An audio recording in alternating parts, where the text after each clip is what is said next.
Good evening friends. ମୁଁ ଆଜି ଡିନରରେ ବନେଇଛି ପୋଟଳ ଯେଉଁ ବେସନରେ ତରକାରୀଟି ଆକୁ କୁହନ୍ତି ଆକ୍ଚୁଆଲି ପୋଟଳ ଢୋକରା ତରକାରୀ।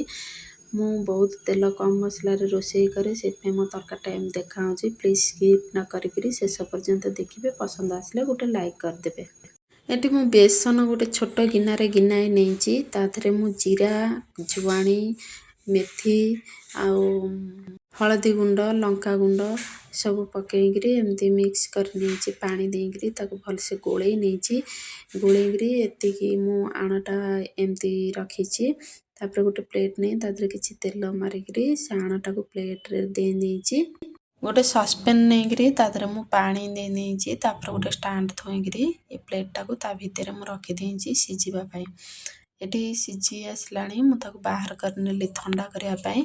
एपटे मु गोटे कड़ई नहीं कड़ई रे एमती साइज रो मु पोटल काटिछि गोल गोल साइज रो जे जेमती भी काटि परिबो एमती काटिछि गोल गोल साइज रो। तादरे मु सब पोटल कड़ई रे दे नेकरी तादरे किछि लूण पकईछि पोटल टिके नरम हे आसीबो।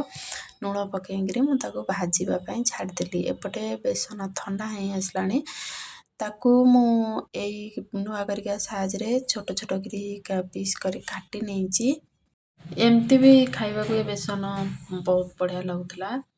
तापर मु एठी सब बेसन को एमती अलगा प्लेट को बाहर कर नहीं पोटल एठी भाजी हे आसलाणी। सब पोटल मु बाहर कर नहीं कड़ई रु से जो तेल थिला ता देहरे मु से बेसन ढोकरा को पकईकरी ताकू मु भलसे क्रिस्पी होबा पई भाजी नेछि।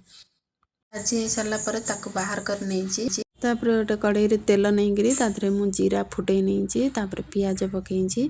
पियाज भाजी हे आसले लाल हे आसले तादरे अदा रसुण रो पेस्ट देइछि तापर टमाटो देइछि भलसे कसी हे आसले लूण हलदी गुंड और लंका गुंड धनिया गुंड देइकरी ताकू भलसे कसी नेछि। भलसे कसी हे सारा परे तापर मु पोटल पकईनी ताकू भलसे कसी नेछि। तापर पानी दे नेछि पानी फुटी आसला परे जो बेसन ढोकरा रखतली ताकू पकईकरी तादरे मु गरम मसला और मेथी पत्र रो गुंड देइछि मने नतला कहबा पई। तापर धनिया पत्र दे एठी रेडी होला हमर तरकारी। रखुछि। Bye bye.